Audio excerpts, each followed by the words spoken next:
The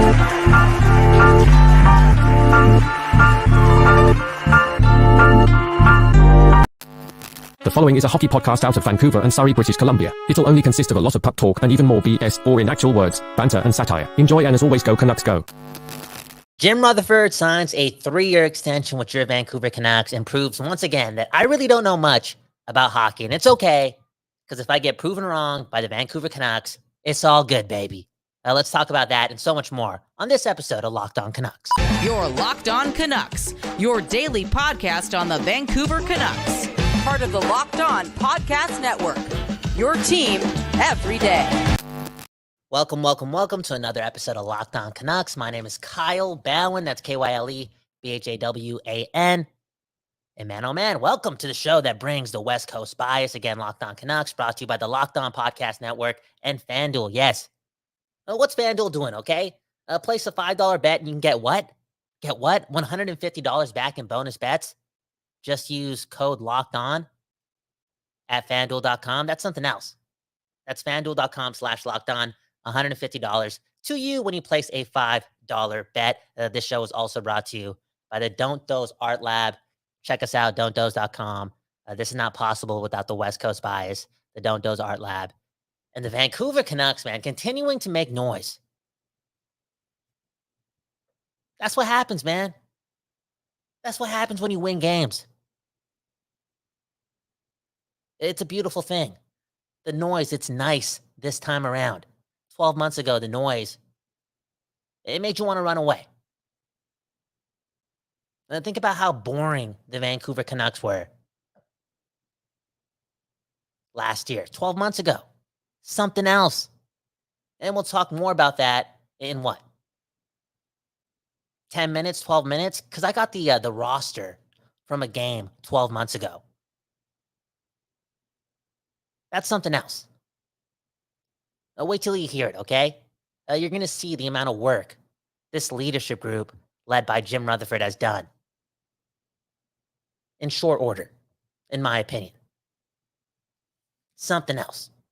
Anyways, Jim Rutherford, the big announcement, 3-year extension. That means he's going to be a Vancouver Canuck until what, the age of 77? 77. Signs this deal at 74. I just turned 30 and a half years old. I don't know how Jim Rutherford does it, but man, oh man, is this guy an inspiration. Okay, think about it. Doing the most for the West Coast, the best coast of Canada. That is exactly what I want to do too, and he's doing it at 74 years old. He's also saying all the right things. He's happy with where the team is at, but there's a lot of work to be done. Speaking about where the team is at, it is not possible for the team to be here if Jim Rutherford and company and that leadership group didn't choose Rick Tocchet over Connor Bedard. And this is the third or fourth time I've said this on the program. We chose Rick Tocchet, a pretty unsuccessful head coach, TV analyst, over Connor Bedard. Why? So that this season mattered. They wanted to get ahead of professionalism, right? And adding that into the repertoire for the Vancouver Canucks. Because, man, oh man, it was pretty evident that wasn't there. They wanted to add structure. They wanted to add systems. And they didn't want to wait till the offseason or, a training camp to attempt to get that into the mental of the core players. Yes, the core players of the Vancouver Canucks. Because if you think about it, look at the rosters again. We'll do that in a couple of minutes. It was really all about making sure that Pettersson, Miller, Hughes, and Demko, and Besser, I guess. Besser to some extent. I think they still tried moving him in the summer. But it was really really important for, again, Pettersson, Hughes, Miller, and Demko to understand what it was going to take for this group to be a winner. Or what they had to do to be elite, to be professionals, to be accountable, to not just wait around for a savior, and to get the job done. That doesn't happen again if Jim Rutherford doesn't pick Rick Tocchet over Connor Bedard. 12 months ago. The tank is on. 12 months ago. We're clicking the draft lottery simulator, okay? Being bored out of our minds. Being the lamest type of sports fan out there, okay? When you're assuming and spending your energy with your team predicting the prospect pool and what it's going to look like, it's the lamest time to be a sports fan. It's so I can't even explain it, man. Again, you know what? To talk a bit about myself, 12 months ago, January, this whole ordeal with the Vancouver Canucks really turned me into a part-time fan. And there was Trevor Baggs back in March, asking me to do this, Locked On Canucks with him. And I only did it because Trevor Baggs was a homie, but man, oh man, I was kind of regretting it too. I was regretting the promise because here I was doing what? Spending more time with the team that clearly at the time, yes, at the time, didn't know what they were doing. And now look at the now.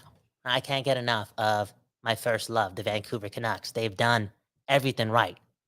They've altered the course. They've changed the narrative, even for this season, from, taking one step at a time to taking the first step to being competent, professional, to all of a sudden, and I believe this again, internally they're saying this as well, it's cup or bust for the Vancouver Canucks. And it really does start with Jim Rutherford and that leadership. And I'm going to tell you something right now too, okay? I heard from a friend, okay? Not going to say who, but I heard from a friend that Jim Rutherford, okay, outside of bringing all the Pittsburgh Penguins and some of their depth players and whatnot, like I feel as if we've gotten like 5 Pittsburgh Penguins on the team, right? On top of just doing that, I heard that Jim Rutherford and company brought over some sales reps, okay, to sell season tickets from the Pittsburgh organization. That may be a lie, but that's what I'm hearing, okay? I'm not buying season tickets yet, right? We're not there yet, but I got friends who are doing it. That's cool. That's dope. Jim Rutherford, professionalism, man.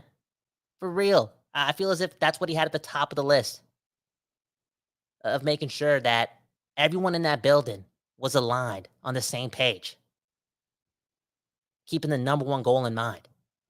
Everyone that's brought into the building is thinking, not just long-term, but thinking about each other, having each other's back, being true pros in a business sense. And it really stems from the GM, the president, the coach, to the players, to what, the arena workers too? The energy, man, it's right to be a Vancouver Canuck right now. Just the truth. Okay, let's get to some comments. Who's this? Nick Walker. Have never heard from you. The Rogers Arena atmosphere needs improving. It's going to happen.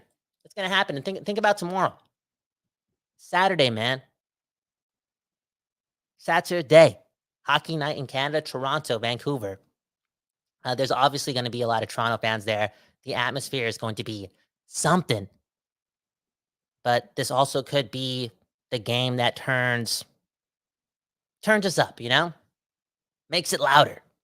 It could be a staple game for the fan base, okay? Something could happen on Saturday, a grand win, a big performance, a loud crowd. It could give us even more swagger moving forward into the second half of the season, which is littered with home games. I mean, it's obvious, man. If the Canucks want to keep their way at the top of the standings, they got to continue to dominate at home, and it's easier to do so when we loud, baby. When we loud. Speaking of being loud, I feel as if, again, us being really loud going into the playoffs, around the playoffs, that's going to help Pettersson grab that pen and sign a deal ASAP, okay? You want to see a part of a winner? Sure, that's great. We're going to prove that too, but it's not going to feel better anywhere else winning here in Vancouver. And we're going to prove that. That's just the truth. Elston, look at this comment. I'm not going to read the other comment, but look at this comment, okay? Sell the farm. This is our year. Jim Rutherford, man, talked about not necessarily this, but he did allude to what Alvin was saying earlier this week, right? That he kind of needs to reward these guys who, again, are doing the most. The players and the coaching staff. Trades are coming. Then I saw this quote from an article. I don't know who wrote this. I'm sorry. But it was talking about Jim Rutherford, okay? And Jim Rutherford told this reporter that he never had a problem trading draft picks because unless you're taking a top 10 pick, and even those aren't a sure thing, then it was a crapshoot, okay? So again, the Vancouver Canucks, that first round pick, we've been talking about this. I'm sure you've been talking about this too with your people. The first round pick for the Vancouver Canucks this year is in play. Which means we're serious buyers. Something big is going to happen. Prior to the All-Star game, we got 4 games left on this homestand, right? I think yesterday I mentioned that the Canucks have played 44 games. They've actually played 45 games, okay? I'm not at my best all the time, okay? It is what it is. I'm just Kyle Bound. Anyways, let's say the Vancouver Canucks go 3-0-1 on this homestand, 4-0 on this homestand prior to the All-Star break. It would not surprise me at all if Rutherford, Allvin, and company, I should start saying Allvin and Rutherford and company, put it in that order. It wouldn't be surprising if they made a big trade ASAP. Changes are coming. Speaking of changes, okay, one more note on the Rutherford thing with the leadership group before we talk about the players, because it does come down to the players, but get this again, okay, so Tocchet is brought in by Rutherford, right? During a crazy time to be a Vancouver Canucks fan, okay? We're a losing team, but here we are, loving Bruce Boudreau.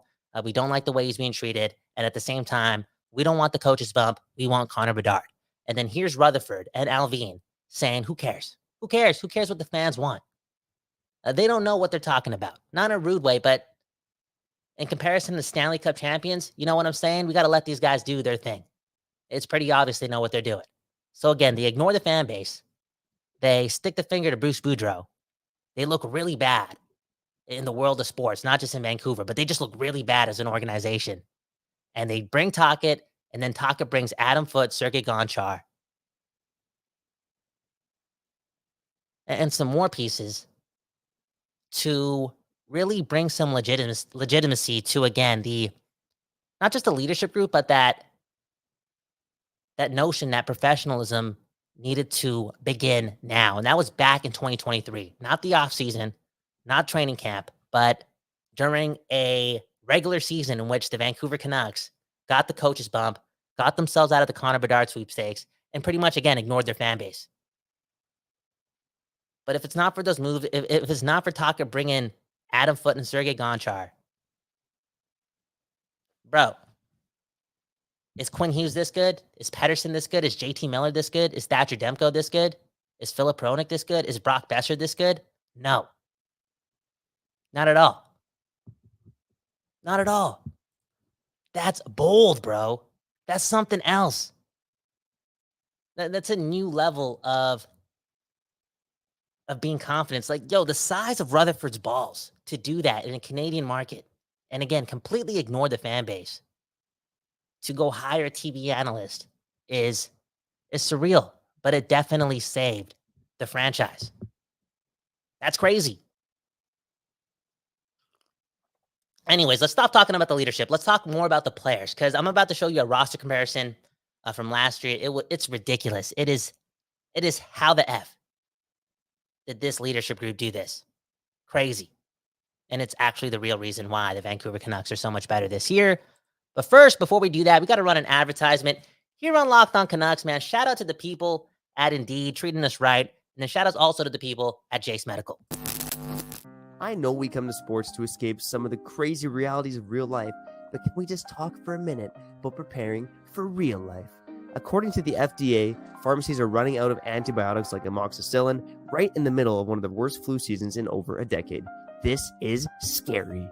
I can't imagine a more helpless feeling than if Kyle or one of my other buddies got sick or couldn't get it up, while a supply chain issue kept them from life-saving medication or boner pills. Thankfully, we'll be okay because of Jase Medical.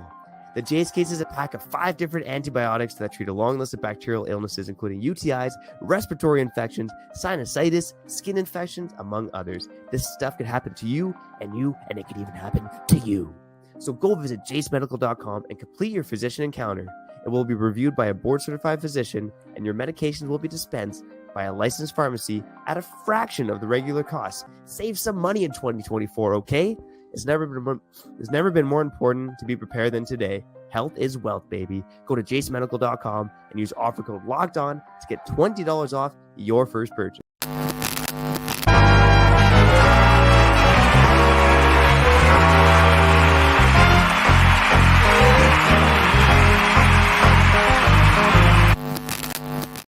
Yo, yo, yo, welcome back to this episode of Locked On Canucks. My name is Kyle Bowen. No Trevor Beggs with us today. He's with the family in Calgary, man, keeping everyone warm and possibly doing some hunting, man. I don't know if this is the truth or not, but I'm pretty sure Trevor Beggs, again, the second best dad in the world, he makes sure his family's never hungry, okay? And he's doing the most. With his bare hands, he's taking down cows in the forest, okay? To bring home the bacon. Anyways, Locked On Canucks, talking more about this 3-year extension and overall the changes that have come so swiftly for the Vancouver Canucks. Just the truth. Can we bring this up? I was about to go to the comments because they're making me laugh, but we're going to do that later, okay? Y'all hilarious, man. One love to the people. Anyways, is this the image?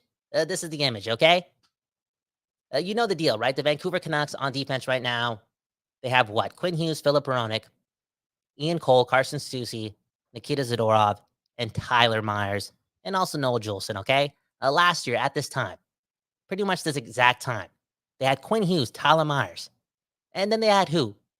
This is something else. Luke Shen, Kyle Burrows, Oliver Ekman-Larsson. You got to be kidding me. Ethan Bear, Oliver Ekman-Larsson, Luke Shen, Kyle Burrows. Where are they now? Not here. It's borderline impossible, right? For us to look back and think that amount of change with your decor is possible in 12 months. Because the last time I checked, the Vancouver Canucks were always in cap hell last year.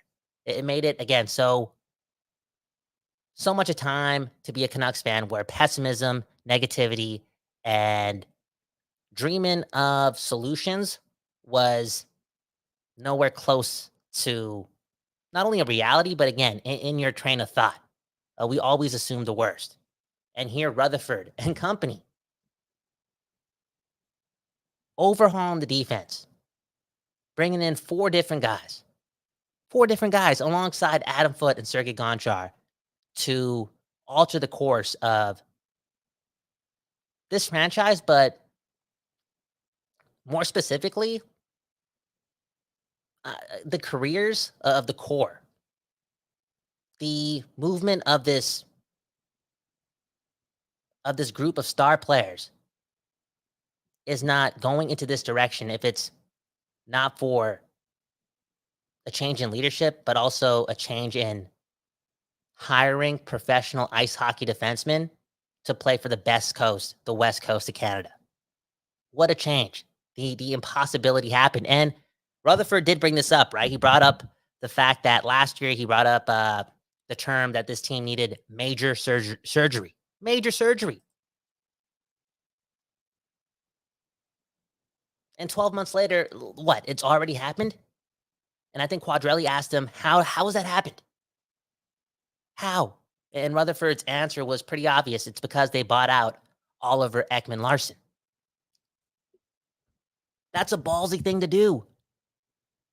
And maybe it doesn't happen, right? Maybe it doesn't happen if Rutherford's not the president of hockey operations, right? Because we're talking about not a lot of playoff games. We're talking about a tough time in the world of sports. And we're talking about having to go up to Aquilini and ask for tens of millions of dollars to get rid of a player that you traded a lot of capital for in Oliver Ekman-Larsson.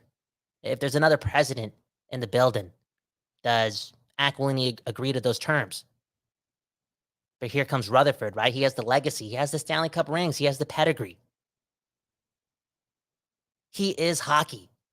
And he's able to get that done and ultimately change everything Vancouver Canucks with that single buyout. And I know it's going to hurt us more in a couple of years. But maybe, just maybe, with this team changing culturally and becoming cool again, he can offset the cap hit that the OEL contract is going to bring us by having players take a little bit less because, hey, again, being a Canucks player is cool again. So, yeah, he throws away OEL. He doesn't agree / bring back Luke Shen or Kyle Burrows as well.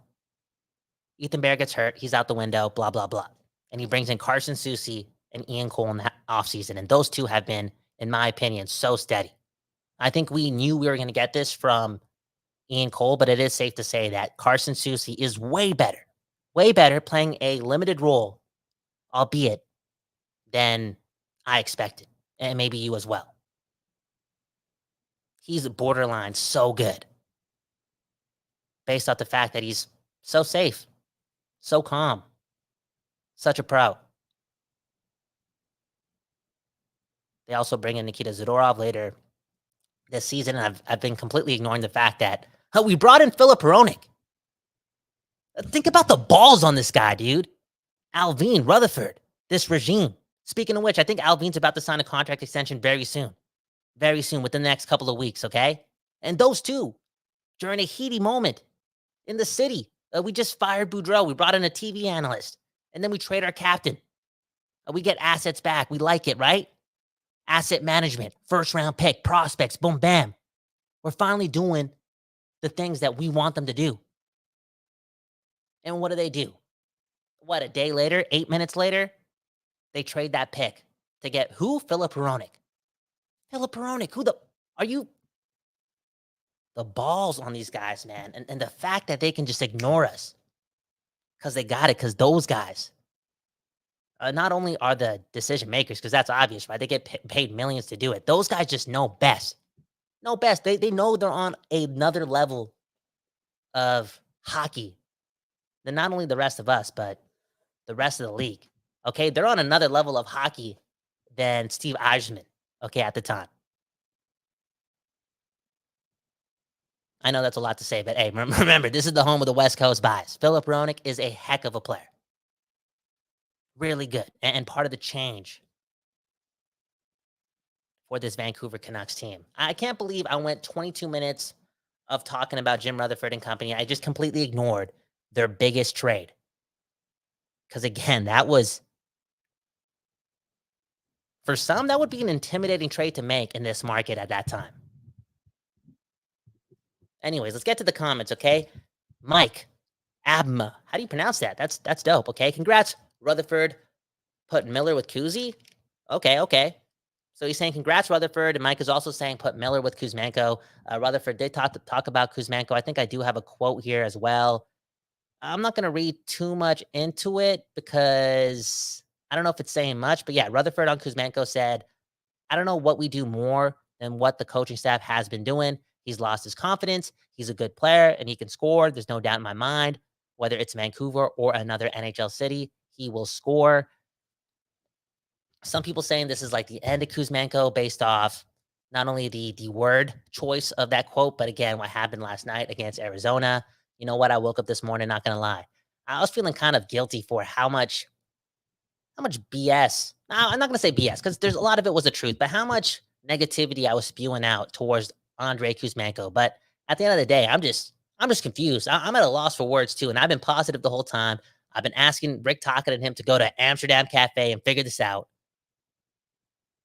I've been asking Rick Tocchet to give him a longer leash. He's gotten those things. And as Rutherford alluded to, he feels as if the coaching staff has done everything they could do with the player. And Kuzmenko is still not getting it. Again, it's a confidence thing. And maybe it's impossible for him to find it in game. So on the drive here, I was thinking about this. I keep joking about the whole Tocchet-Kuzmenko relationship. Pedersen, Hughes, Miller, Besser. I hope y'all be chilling with Andrei Kuzmenko because he is too important for this team, right? And I think for this team to be a cup contender, they kind of need him to level up because if he's not the answer somewhere in your top six, that means that the Vancouver Canucks have to find two of those guys before the playoffs start this season. Unreal. How about this comment? G. Ellis, okay? We need to thank Jim Bennon for drafting Petey and Hughes. First of all, thank you, Steve Yzerman, again, for picking who? Zadina? And who did Arizona take? Exactly, okay? I'm sorry. I get mad talking about Jim Benning, okay? And how about the whole Pedersen thing? Didn't it come out this year? And I know Benning declined it, that Benning really wanted Cody Glass, and Trevor Linden had to storm into the room with Brackett to convince the brass that Petey was the guy, if available, at that pick at number 5. Jim Benning, man. I don't know how much credit I want to give him. A couple months ago, I was happy and saying nice things to him, and then I think about the floor again and the professionalism for the Vancouver Canucks these days. And dude, that guy's inability to get it right with his pro scouting and his new hires, whether it be in the leadership positions or the actual player position, was horrible. And man, oh man, again, Aquilini deserves some credit here. He does. I guarantee it's not cheap to hire Jim Rutherford. I guarantee it's not cheap to get Jim Rutherford out of retirement at the age of 71 at the time, to try to fix the Vancouver Canucks, the most heaty market, the most hostile market. And their Aquilini was getting that job done, because who else could have altered the narrative, changed the course of our lives as Vancouver Canucks fans as quick as a legend like Jim Rutherford? Before we get to break, I got to say it again. How many Stanley Cups are in the building right now for the Vancouver Canucks? The legacy, the accolades, the swagger. It's never been like this in that building. Why? Because they actually got champions making the calls. And again, it's never been like this. Anyways, Locked On Canucks, we'll continue on the other side. I'm going to read some comments. Again, give me some things to talk about, okay? It's Friday. I'm all alone. Let me know what you want to talk about, okay? I'm just going to base the ending off your comments. Shout out to all the Spotify listeners and the listeners on Apple Podcasts and all that jazz. Leave us a review if you do like the show. Speaking of which, like the show on YouTube. I'm trying to take my girl out to Cactus Club every Wednesday, okay? It's year 3 of our relationship, and I got to step it up, okay? Chivalry at an all-time high. Why not? Like and subscribe. Help a brother out. And we'll talk more about the Vancouver Canucks on the other side. But first, we got to shout out Indeed. We're driven by the search for better, but when it comes to hiring, the best way to search for a candidate isn't to search at all. Don't search, match with Indeed. If you need to hire, you need Indeed. Indeed is your matching and hiring platform with over 350 million global monthly visitors, according to Indeed data. A matching engine that helps you find quality candidates fast. Ditch the busy work. Use Indeed for scheduling, screening, and messaging so you can connect with candidates later. And Indeed doesn't just help you hire faster. 93% of employees agree that Indeed delivers the highest quality of matches compared to other job sites, according to a recent Indeed survey. You know what I love about Indeed is Indeed, like I said, they're fast, okay? And guess what? When I'm in the bedroom, I'm fast too, eh? I'm going for the new world record. Let's go. Indeed might be a better fast than me. But, with Indeed, listeners of the show, whoa, I lost my point. Oh no. You get Indeed is fast, baby, and you can join more than 3.5 million businesses worldwide that use Indeed to hire great talent fast. And listeners of the show, guess what? You will get a $75 sponsored job credit. Whoa. To get more of your job's visibility at Indeed.com/lockedon. Just go to Indeed.com/lockedon right now and support our show by saying you heard about Indeed on this podcast. Indeed.com/lockedon. Terms and conditions apply. Need to hire? You need Indeed.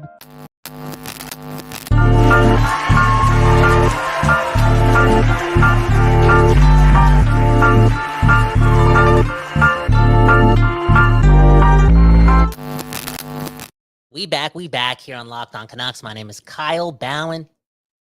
And man, oh man, again, this is the show that brings you only the West Coast bias, and that's mainly because we do produce the show out of the Don't Doze Art Lab. This is definitely not possible without them. And you know what? I do got to give a lot of credit again to the Vancouver Canucks in general, man. 30, 11, and 4. That is pretty effing incredible. And I think a lot of us are not really living in the moment with it, because we still got some of that, not pessimism, but that worry that this is not real. But do yourself a favor and just read that Albion article that came out this week with McIntyre, and then also listen to Rutherford speak. And I just think, again, the people at the top are steering this thing. They have the aid from the most important parts to the whole puzzle, which is some high-end talent. Again, 5 All-Stars going to the All-Star game. There's a lot going on here for the Vancouver Canucks, and I think the truth is being showcased right now, and we're an elite team. The window is opening, and ultimately the Vancouver Canucks do have a chance to win the Stanley Cup this year. Which means they got to add pieces, man.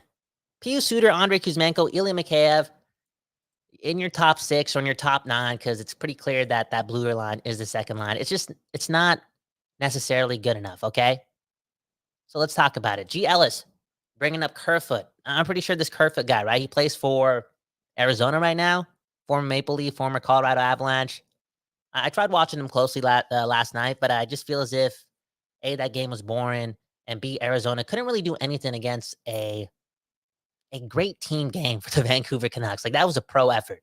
I know it was a boring game, but man, oh man, they really didn't give Arizona anything. I think Thatcher Demko made 19 saves, 20 saves, maybe, and I think maybe one of them was a highlight reel save.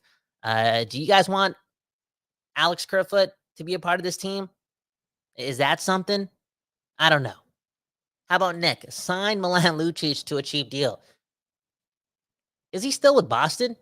Did they let him go after the, I don't know the complete details of the incident, but this kind of reminds me of the whole notion that people want Corey Perry to be a member of the Vancouver Canucks. I just don't think that's happening, man. I don't think that's happening. How about this comment, okay? This comes from Infamous, and this is probably one of the comments of the year, okay? All year I've been getting it shoved up my rear end, okay? Just the truth. And it's okay to be wrong about the Vancouver Canucks. It's okay if you prove me wrong, because if you prove me wrong at that point in my life, especially when I was, again, frustrated, full of pessimism, assuming the worst. If you prove me wrong, then you've given me life. And for that, I'm grateful, and I'm proud to be wrong, okay? Anyways, this guy's talking about how he wants to keep Kuzmenko because it's reminding him how back in the day people were crying about Brock Besser. And when I mean by back in the day, I'm talking about back in September, back in August, back in July. You know what I'm saying? And Kuzmenko does have the talent. Now, are these situations similar? I think so. And maybe people don't want to give Kuzmenko the comparison to Brock Besser because of the lack of NHL experience. But keep in mind, Kuzmenko did score 39 goals in his first year in the NHL. And I think a lot of people still like to not give him full credit based on how many tap-ins he had last season right in front of the net. But for me personally, I look at that as a beautiful thing. We're talking about a Russian player from the KHL scoring a ton of goals in front of the net. Why am I complaining about that? Look, Kuzmenko is a complete offensive dynamo when he's on his game. And I think there is that chemistry that was so intuitive last year with Elias Pettersson that's obviously not been seen this year, but could still be seen sometime this season if Kuzmenko gets the chance. Look, is somebody like me, based on what I said last night about Kuzmenko jumping the gun, acting too quickly, being irrational, should we be keeping Kuzmenko because look at what Brock Besser is doing this season? The answer is no. The answer is still no. After going through that spiel, trying to, have me think the other way, the answer is no for me because the narrative is so different. It's cup or bust. It's cup or bust. Do you have the runway to change the way Kuzmenko plays prior to the playoffs, where games get way tougher? I don't think so. And is it worth keeping him around because he could pick it up again next year? I don't think so. Look at the cap hit. I'm more leaning on the side of getting rid of it, bringing other pieces in who get it, who are hard-nosed, who do have some skill, who can contribute 5-on-5, who don't go invisible for 10-game stretches, to capitalize in the moment or on the moment. And again, that's this season being cup or bust. It's cup or bust, baby. Just the truth. Anyone else? I'm trying to look for some trade comments. I keep getting some complaints about the home atmosphere. Okay, Nick, man, I'm embarrassed by our home atmosphere. Why? Because you went to the Arizona Coyotes game yesterday? You know what I'm saying? Did you go? Maybe that's not the best example. I feel like we've been better this season. A bit louder, one step at a time. How about G. Ellis? Nick, Vancouver's atmosphere is very corporate. People sitting on their hands and more interested in taking pics, and putting them on Facebook. People still use Facebook? Look, man, again, the Canucks have been so bad for so long. I'm going to give the fan base the benefit of the doubt, okay? I'm going to give them time here to get their ish together. And again, if they get their ish together and bring it, bring that atmosphere to a goosebump type of level, it will allow somebody like Pettersson to take less in that new deal that he's going to sign. I know we waited 35 minutes to talk about this, but Rutherford was asked about the Pettersson ordeal, Aquilini as well. And they both said the obvious, right? They want to keep him around for a long time. Rutherford even taking it a step forward and saying that they're not anxious at all, right? He's an RFA. He can't go anywhere, which makes me think about this, okay? Like, I don't think this is going to happen, but let's say Pettersson is not looking to sign with Vancouver in the offseason. I feel as if it's going to take the most expensive offer sheet to maybe make the Canucks think about it. That being said, I think they'll match anything, and they'll keep a disgruntled elite, top tier in the 1% type of player on their roster, on their books, just so they can squeeze the most out of it if worse comes to worse. Like, they're just not letting Pettersson leave for anything above market value. You know what I'm saying? Like, the offer sheet thing, the RFA thing, it's not enough. Pettersson is an asset for the Vancouver Canucks up until what? Next year, at the end of next year, minimum. Last comment. G. Ellis.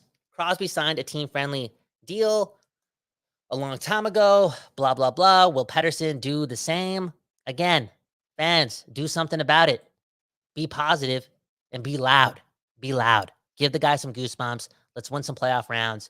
And let's save some millions on that contract so this Vancouver Canucks team can be very, very elite for a long time. And that's still a possibility. Again, Alvin Rutherford, I think they know what they're doing. And I think they also know that that's a key piece of the puzzle. A big piece of the puzzle.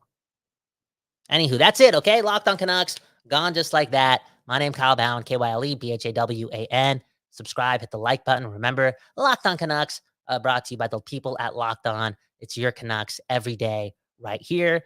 Maybe you'll see me tomorrow. Maybe you won't. There's a chance that I'm actually going to the Canucks game.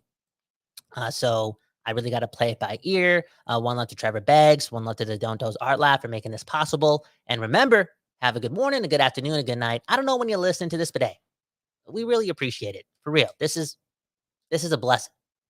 We'll talk to you maybe tomorrow. Peace. You're Locked On Canucks, your daily podcast on the Vancouver Canucks. Part of the Locked On Podcast Network, your team every day.